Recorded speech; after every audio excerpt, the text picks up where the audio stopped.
Episode 1175. கரையிலும் ஆபத்து, கப்பலிலும் ஆபத்து. வகோபாவை விடுவிக்கும்படி விபுதன் கபிலனிடம் கேட்டான். அப்படி கபிலன் விடுவிக்க மறுத்தால் அவனை கொன்று விடுவேன் என்று விபுதன் மிரட்டினான். விபுதனின் திறமைகள் உண்மையில் வலுவாக இருந்தன. ஆனால் கபிலன் அதற்கு பயப்படவில்லை. அவன் புன்னகைத்தான்.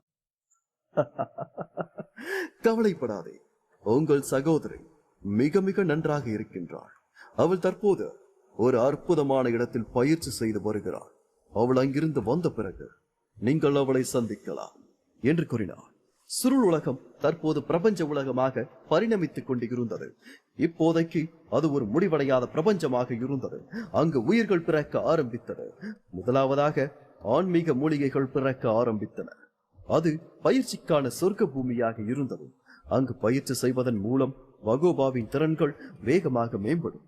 பிரபஞ்ச உலகிலிருந்து வெளியே வரும்போது அவள் விபுதனை கூட விஞ்சக்கூடும். கபிலன் சொன்ன அனைத்தும் உண்மைதான். ஆனால் விபுதன் அவனை நம்பவில்லை. அவன் கைகளை முன்னால் நீட்ட அவனுடைய கரங்களில் குளிரலை துளிர்விட்டது. அவனுடைய கை கூர்மையான நகங்கள் கொண்ட பூனையாக மாறியது. அவனுடைய கரங்களில் இருந்து பனியலை வெளியேறி கூர்மையான பனிக்கட்டிகளாக மாறியது. அந்த பனிக்கட்டிகள் தரையையும் வானத்தையும் இணைத்தது. உலகமே உறைந்து போனதைப் போல இருந்தது. விபுதன் ஒரு தைகு உயிரினம். வகோபாவை போல அவனுக்கும் சக்தி வாய்ந்த உடலமைப்பு இருந்தது. அதோடு அவன் அசாத்திய திறனை கொண்டிருந்தான். அவனுடைய சாகுபடி துறவி சாம்ராஜ்யத்தில் உறுதியான நிலையை எட்டியிருந்தது. விபுதன் கட்டவிழ்த்து இருக்கும் பணியாளை தங்களை கொன்றுவிடுமோ என்று பயந்து மதுபோலை தீவில் இருந்த அனைத்து துறவிகளும் தப்பித்து ஓடினார்கள். அவர்கள் இங்கு இருந்தால் விபுதனின் பணியாளையில் அவர்கள் பணி சிலைகளாக மாறக்கூடும். விபுதன் எவ்வளவு சக்தி வாய்ந்தவன் என்பதை கபிலன் இயல்பாகவே அறிந்திருந்தான். அதனால் முதலில் அவன் சாதனாவிற்கும் கபிக்கும் இங்கு வர வேண்டும் என்று செய்தி அனுப்பினான். பின்னர் மாபெரும் விண்வெளி நகர்வை பயன்படுத்தி மகதி மற்றும் மகுழனியை அழைத்துக் கொண்டு அங்கிருந்து வேகமாக நகர்ந்தான். விபுதனிடம் சண்டையிடும் எண்ணம் கபிலனுக்கு துளி கூட இல்லை. மதுபோலை தீவின் வடக்கு பகுதி அருகே வந்து அவன் இறங்கினான். கடலோரத்தில் பல பண்டைய கப்பல்கள் நிறுத்தப்பட்டு இருந்தன. தொடர்ந்து காட்டேர்கள், ஏகாதிபத்திய படை, திருவேணி மலையாட்கள், மாண்டியர்கள் கூட்டம் என பல பேர் மதுவோலை தீவிற்கு வந்து இருந்தனர். அதனால் அந்த இடமே ஒரு கப்பல் துறைமுகம் போல இருந்தது. ஐராவத கடற்கரையின் எல்லையிலிருந்து மதுவோலை தீவு வரை கபிலனும் அவனுடைய குழுவும் வந்த கப்பல் ஆபத்துக்கு பஞ்சமில்லாத ஒரு கப்பல். அந்த கப்பலில் மீண்டும் ஏற வேண்டுமா என்று கபிலன் யோசித்தான். எண்ணற்ற கப்பல்கள் அவன் முன் நின்றன. அதில் ஆபத்து இல்லாத ஒரு கப்பலை அவன் தீவிரமாக தேடினான். அதற்குள் அங்கு ஒரு கப்பலில் சாதனாவும் கவியும் நின்று கொண்டிருந்தன. அதில் ஆபத்து இல்லை என்பதை கபிலன் உணர்ந்து கொண்டான். அதனால் அந்த கப்பலில் ஏற அவன் விரைந்தான். அவனோடு மகுழனியும் மகதையும் விரைந்தன. அப்போது ஒரு குரல் கேட்டது. முதிர்ந்த தீபச்சுடரை பெற்றுவிட்டு எளிதில் சென்று விடலாம் என்று நினைக்கிறீர்களா என்று அந்த குரல் கூறியது. கப்பலில் மட்டுமல்ல, கடற்கரையில் கூட கபிலனுக்கு ஆபத்துகள் நிறைந்து இருந்தது. நேத்ரா ஒரு பொல்லாத புன்னகையுடன் நடுவானில் மிதந்து கொண்டிருந்தாள். அவள் மெல்லிய விரல்களை திறக்க அவள் உள்ளங்கையில் இருந்து சிவப்பு தீப்பிழம்புகள் பறந்தன. அவளது கையில் ஒரு சிவப்பு வண்ண ஸ்படிகம் மின்னிக் கொண்டிருந்தது. அந்த ஸ்படிகத்தின் மத்தியிலிருந்து ஒரு டிராகன் கர்ஜனை வெளியேறியது. சிறிது நேரத்தில் ஸ்படிகத்தில் இருந்து 3 தலை டிராகன் ஒன்று வேகமாக வெளியேறியது. 3 தலை டிராகன் ஒரு 7வது வர்க்க மிருகம். நீளமான அந்த 3 தலை டிராகன் மாய உலகிலிருந்து வந்த உயிரினத்தை போல இருந்தது. இருநில துறவிகளே அந்த மிருகத்தை கண்டு அஞ்சினர். ஆனால் அவர்களுக்கு அதைவிட பெரிய அதிர்ச்சி காத்து இருந்தது. தீப்பிழம்புகள் இன்னும் அழியவில்லை. அதிலிருந்து மாய மிருகங்கள் தொடர்ந்து வெளியேறிக்கொண்டே இருந்தன. மொத்தம் 14 பெரிய மிருகங்கள் அதிலிருந்து வெளியேறின. 14 மிருகங்கள் வரிசையாக வானத்தில் பறக்க அதன் நிழலில் வானமே இருண்டது. என்ன நடக்கிறது? அவளால் எப்படி 14 மிருகங்களை அதுவும் ஒரே நேரத்தில் வரவழைக்க முடிந்தது? இது மாயையா அல்லது உண்மையா என்று கபிலன் பிரமிப்போடு பார்த்தான். மனோதிட சக்தி கொண்ட கபிலன் கூட பிரமிப்பில் திணறி போயிருந்தான். 14 மிருகங்களை கட்டுப்படுத்த முடிகிறது என்றால் நேத்ரா ஒரு முழு குலத்தையும் விட வலிமையானவளாக இருக்க வேண்டும். அப்படிப்பட்ட ஒரு ஆளை சந்தித்த பின்னரும் அவனால் எப்படி அதிர்ச்சிக்குள்ளாகாமல் இருக்க முடியும்? கப்பலின் விளிம்பில் நின்று கொண்டிருந்த கபியின் கண்கள் விரிந்தன. அவள் புகழ்பெற்ற 1000 மிருகங்களின் வயங்கு மணியை பெற்றாளா என்று வாயை பிளந்தபடி கேட்டான் கவி. கபிலனுக்கு அபாய உணர்வு ஏற்பட்டது. அவன் அந்த மிருகங்களில் ஒன்றை கூட தொட விரும்பவில்லை. அவன் மீண்டும் விண்வெளி நகர்வை பயன்படுத்தி மகதி மற்றும் மகிழினியை கூட்டிக் கொண்டு கப்பலுக்குள் விரைந்தான். அதற்குள் அந்த 14 மிருகங்களில் அதிவேகமான 4 பறக்கும் மிருகங்கள் கீழே இறங்கின. அவை கபிலன், மகதி, மகிழினி மற்றும் சாதனா ஆகியோரை தாக்கத் தொடங்கின. கபிலன் அபேஸ்வாளை வரவழைத்து 1000 வடிவங்களின் அழிவை செயல்படுத்தினான். அக்னியை உமிழும் அந்த பறவைகளுக்கு எதிராக அபேஸ்வாள் போராடியது. அந்த மிருகங்களை எல்லாம் அபேஸ்வாளால் கொன்று குவிக்க முடியவில்லை. அந்த மிருகங்களின் மீது சில இரத்த காயத்தை மட்டுமே அது விட்டு சென்றது. வழியில் அக்னி பறவைகள் கத்தி துடித்தன. அது தன்னுடைய இறக்கைகளை வேகமாக அடித்து காற்றில் உயர்ந்தது. கபிலன் ஒரு விண்வெளி விரிசலை திறந்து சாதனாவை தாங்கிக் கொண்டிருந்த 3 தலை டிராகனை பின்வாங்க செய்தார். கவி ஒரு பெரிய பூனையாக மாறி மகிழினியை தாக்கிக் கொண்டிருந்த மிருகத்தோடு அவன் சண்டையிட்டுக் கொண்டிருந்தான். ஆனால் மேலும் மேலும் மிருகங்கள் கப்பலுக்கு மேலே பறந்து வந்து தாக்கிக் கொண்டே இருந்தது. கபிலன், சாதனா, மகிழினி ஆகிய மூவரும் பலத்த காயமடைந்தனர். அவர்கள் தங்களை தற்காத்துக் கொள்ள தங்கள் முழு பலத்தையும் பயன்படுத்த வேண்டியிருந்தது. கபிலன் எதையோ உணர்ந்தான். அவன் மற்றவர்களை பார்த்து, கப்பல் விரைவில் புறப்படும், எல்லோரும் சிறிது நேரத்திற்கு பொறுத்துக் கொள்ளுங்கள் என்று கத்தினான். கப்பலுக்கு மேலே உள்ள ஆன்மீக சிற்றலைகள் நடுங்க துவங்கின. மின்னல்கள் மாறி மாறி இறங்கியது. பண்டைய கப்பல் மெதுவாக நகர துவங்கியது. அது ஐராவத சமுத்திரத்தின் மையத்தை நோக்கி பயணிக்க ஆரம்பித்தது. ஆனால் மிருகங்கள் கப்பலுக்கு மேலே பறந்தபடி கபிலனின் குழுவை தாக்கிக் கொண்டே இருந்தது. நேத்ரா கரையில் இருந்தபடி அவற்றை கட்டுப்படுத்திக் கொண்டிருந்தார். மது ஓலை தீவில் விபுதன் கைகளை பின்புறமாக வைத்துக் கொண்டு கபிலன் மறைவதை பார்த்துக் கொண்டிருந்தான். வெகு தொலைவில் இருந்த கப்பலில் ஒரு பெரிய கருப்பு பூனை காட்டு மிருகங்களோடு சண்டையிடுவதையும் அவன் கவனித்தார். அவன் திரும்பி துசைலனை பார்த்தான். அந்த கருப்பு பூனையை பார்த்தாயா? அதன் சக்தி என்னை பிரமிக்க வைக்கிறது. அது இதுவரை 3 கீழ்மட்ட மிருகங்களை திணற அடித்திருக்கிறது. ஆனால் இப்படிப்பட்ட மிருகம் ஏன் நமது எதிரி கபிலனோடு சுற்றி திரிகிறது?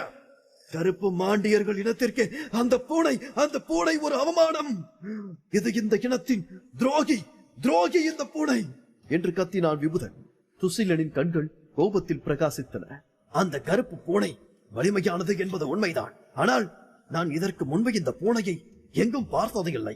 இப்படி ஒருவர் எங்கள் இனத்தில் இருப்பதற்கான எந்த அடையாளமும் இல்லை என்றான் துசீலன். அதற்கு விபுதன், அதை கண்டுபிடித்து பிரச்சனையை தீர்க்க வேண்டியது உனது பொறுப்பு என்று கூறினான். கபிலனுக்கு தோள் கொடுக்கும் போதே அந்த கருப்பு பூனை மாண்டியர்கள் இனத்திற்கு துரோகம் செய்து விட்டது என்று துசீலனும் ஒத்துக்கொண்டான். துசீலன் விபுதனை பார்த்து, இந்த கருப்பு பூனை கருப்பு மாண்டியர்களுக்கு ஒரு களங்கம் தான்.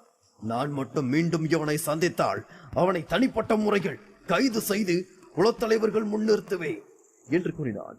கப்பல் அதிவேகமாக பயணித்தது. சிறிது நேரத்தில் அது கடலில் காணாமல் போனது. தூரம் மேலும் மேலும் அதிகரித்ததால் நேத்ராவால் மிருகங்களை கட்டுப்படுத்த முடியவில்லை. அதனால் அவள் மிருகங்களை திரும்ப அழைத்தாள். அவள் விடுவித்த 14 மிருகங்களில் 8 மட்டுமே உயிரோடு திரும்பியது. அவை அவளது கையில் இருந்த சிவப்பு ஸ்படிகத்திற்குள் மீண்டும் நுழைந்தது. எனது மிருகங்களில் 6 மிருகங்கள் கொல்லப்பட்டு விட்டன.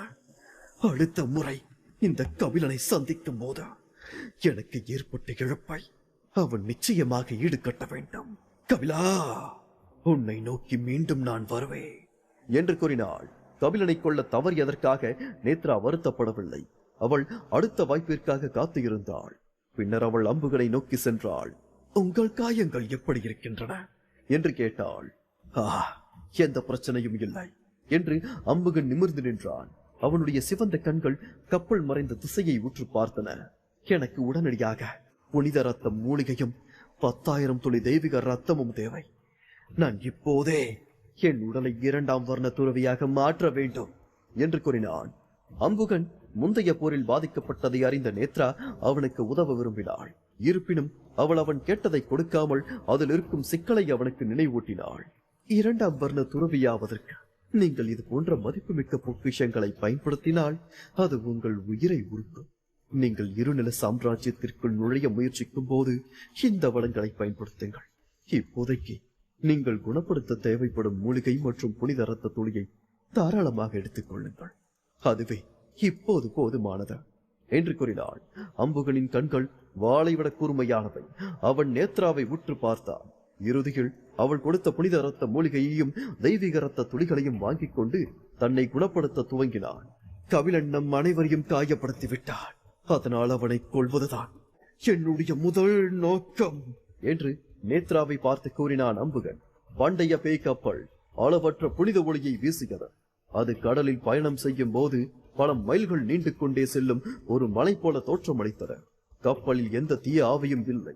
கப்பலை சுற்றி எந்த பேயாலையும் இல்லை. அதற்கு பதிலாக கப்பலை அடர்த்தியான டிராகன் சக்தி அலைகள் நிரப்பியிருந்தது.